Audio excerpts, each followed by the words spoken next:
今、緊急で動画を回しています。あ、それ、前からちょっとやりたかったやつ。はいどうも、海外テックの、これまじミントです。リナです。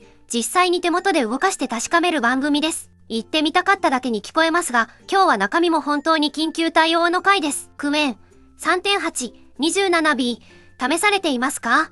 使っていると、GPU が回り続けて、出力がいつまでも返ってこないこと、ありませんか？あります。ファンだけ全力で回って、画面には何も出てこないんですよね。グラボが壊れたのかと思いました。今日の動画では、その原因に迫ります。先に言うと、原因の中心は、考える量の規定値です。おそらくもう少しすると、ラマ CPP のような推論環境の側でも対策が進むと思います。なので今日は取り急ぎ、緊急対応として使えるノウハウをお渡しします。答えまで先に言ってしまいます。推論エフォートはミディアムに固定する。そして、頼む時に答えの形を指定する。この2つです。答えが最初に出ちゃいましたけど、残りの時間は何をするんですか？その答えの裏付けです。今日はプロンプト25セルの直接確認と、延べ129回の生成で確かめました。タイトルの、長時間考えて出力ゼロの実物も後半に出てきます。そもそも、推論エフォートって、モデルの中にある特別なモードか何かですか？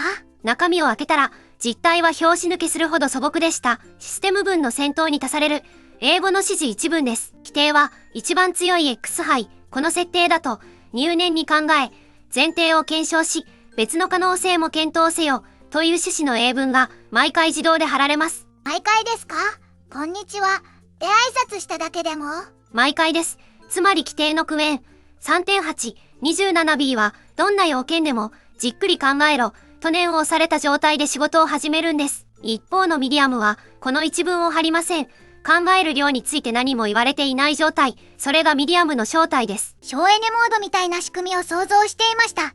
英文を足すか足さないかだったんですね。この考えすぎ、うちだけの症状か気になりますよね。まず、ジャンゴというフレームワークの共同作者、サイモン・ウィリソンさんの実測から LLM を毎日試してブログに書いている人です。新しいモデルが出るたびに、ペリカンが自転車に乗る絵を SVG で描いて、と頼むのが、この人の定番テストなんですが、クエン 3.8、27B は、エフォート規定のまま、この絵に21分かけました。1枚の絵に21分。飛行だけで22,000トークン余り、本人曰く、出来上がりはローカルモデルとして史上最良。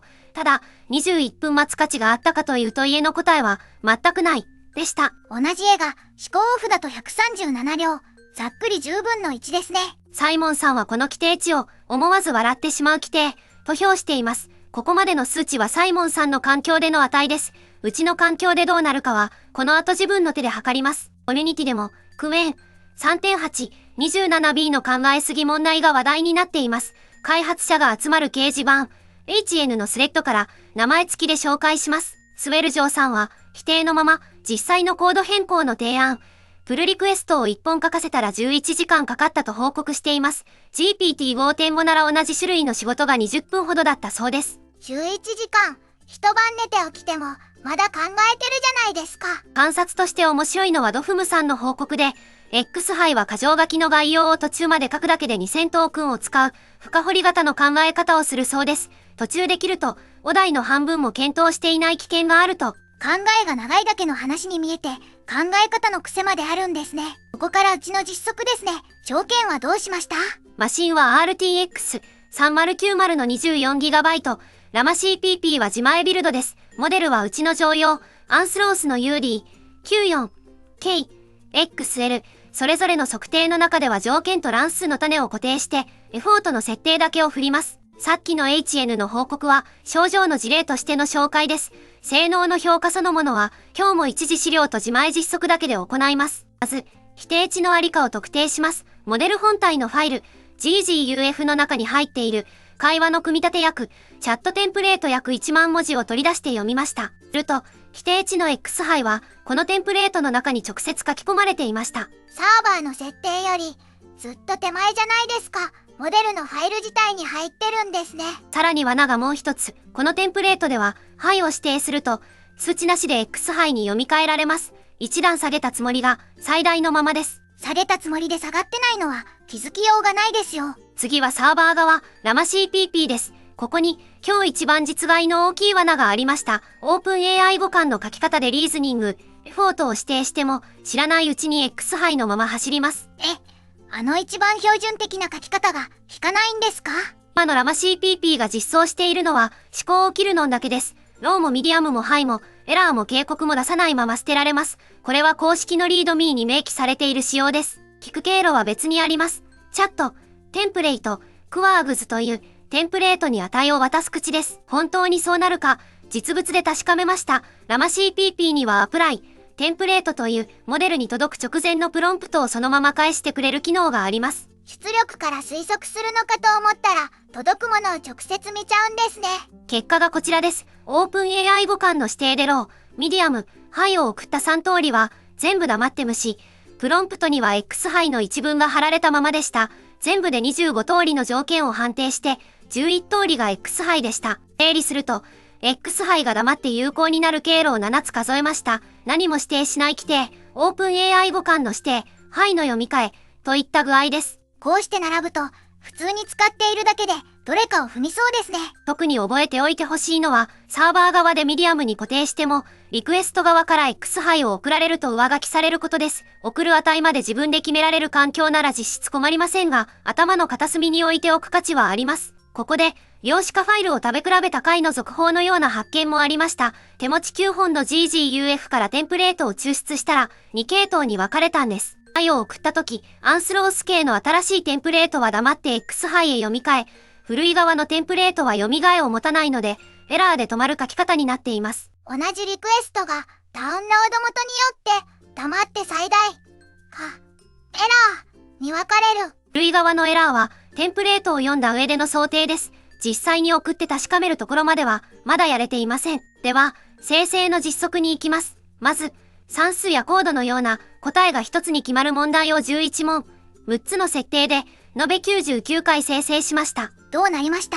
どの設定もほぼ満点でした。思考も一番長く考える X ハイでさえ、1問あたり中央値125トークンと、可愛いものです。あれ？考えすぎ問題、どこに行っちゃったんですか？そう、ここが今日の分かれ目です。この11問には全部、答えの形の厳しい指定をつけていました。最終行に答えだけを書け、という具合です。同じ X ハイのまま、答えの形の指定を外して、円の SVG を描いて、とだけ頼むと、思考は5093トークン、197秒、指定をつけた11問の平均と比べて、およそ25倍です。設定は同じなのに、25倍。今日一番感心したのが、ここでした。今回の実測では、暴走の引き金は、エフォートの高さよりも、お題が開いていることだったんです。だから対策の2本目が、答えの形を指定する。なんですね。サーバーを触れない人でも、今日から使えるやつ。そこで本番です。円の SVG、画像に箱を描く HTML ツール、コーヒー店の宣伝ページ、いわゆる LP ページといった、作らせる仕事を5件、6つの設定で回しました。件すべてを完遂して、途中の打ち切りもゼロ。それでいて5件合計の実時間が一番短かったのが、ミディアムです。X ハイの 3.6 倍速でした。完遂して、しかも最速、優等生ですね。仕事ごとの内訳がこれです。注目してほしいのは、画像に箱を描く HTML ツールと、コーヒー店の LP ページの2件です。X ハイの列、時間が6分ぐらいで、出力が0。はい。タイトル回収です。X ハイはこの2件で、思考だけで上限の12,288トークンを食い切りました。約6分回って、成果物は0トークンです。6分じっくり考えた末に、一言も言わずに終わった。同じ HTML ツールを、ミディアムは94秒で完成させています。LP ページも127秒で完成。実用的な上限を置いた X ハイは、遅い、を通り越して、帰ってこない。これが正確なところです。一つ補足すると、サイモンさんは枠を26万トークンまで広げて、21分待って絵を受け取っています。枠次第で、X ハイも成果物は出ます。出力ゼロは上限12,288トークンという現実的な運用条件での振る舞いです。うちの GPU もこれだと思った人は高評価で合図してください。対策はこの後手順にしてお渡しします。思考のトークン数に上限をかける設定もありましたよね。あれで切っちゃえば解決では？保険にはなりますが、主役の代わりは務まりませんでした。出力ゼロだった2件で試すと、今度は浮いた分を出力側が使い切って、結局上限いっぱいまで走りました。実時間も X 杯とほぼ同じです。思考の上限は、普段は何もせず、暴走した時だけ働く値を選ぶ道具と考えるのが良さそうです。いっそ、思考を全部切っちゃうのはどうですか？それも測りました。思考オフでも母件は完遂します。ただ、推論が答えの中に引っ越してくるんです。出力トークンはミディアムの3倍、実時間は 2.9 倍でした。考える場所が見えないところから見えるところに引っ越してきた感じですね。はい。早くしたいだけなら、思考オフよりミディアムを選ぶのが、うちの実測から出た答えです。ここまで考えすぎの話ばかりだったので、反対側の証拠も同じ画面に置きます。サイモンさんの実測では、思考オフにすると、箱を描くツールの箱の位置がずれて、一発生成に失敗しました。少なくともこの実例では、思考にちゃんと仕事がありました。それから、サイモンさんが思考の短い他モデルと比べた件には、ロストムスさんから、モデルの自力の差も見るべきだ、という反論が出ています。思考トークンの数だけでは、品質の優劣まで決められないんです。考えること自体は、ちゃんと武器なんですね。今日のは、考える量を、お題に合わせよう、という話。では、緊急対応の手順です。3段構えにしました。まずサーバー起動時に、チャット、テンプレイト、クワーグズで、リーズニング、エフォートをミディアムに、何も指定しないクライアントには、これで聞きます。サーバーを再起動したくないときは、リクエストのチャット、テンプレイト、クワーグズに同じミディアムを入れて渡せます。完全に固定したい人だけ、テンプレートファイルの差し替えです。する呼び出しの作法も同じファイルに載っているので、指示文の数行だけを削る最小の改変にとどめます。ローまで下げるのはどうなんですか？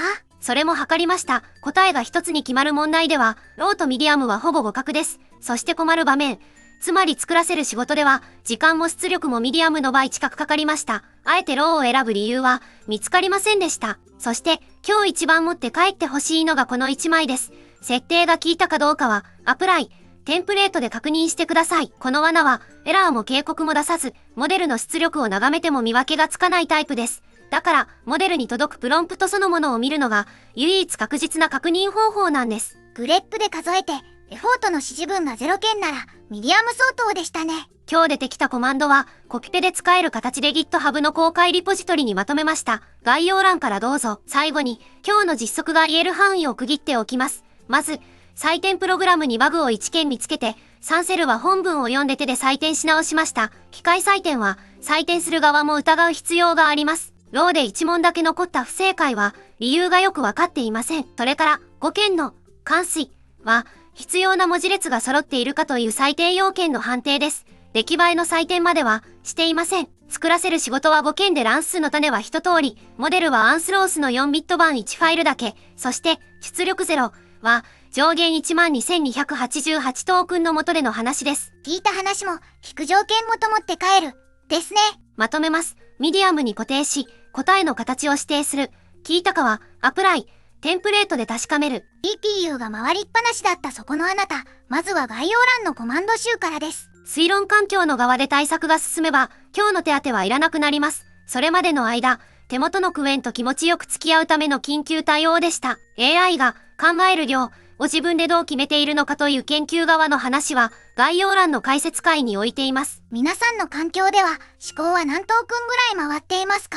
対策と合わせてコメントで教えてください。この動画が役に立ったら高評価とチャンネル登録をお願いします。次の実測の励みになります。それではまた次の実測でお会いしましょう。お相手はミナとミントでした。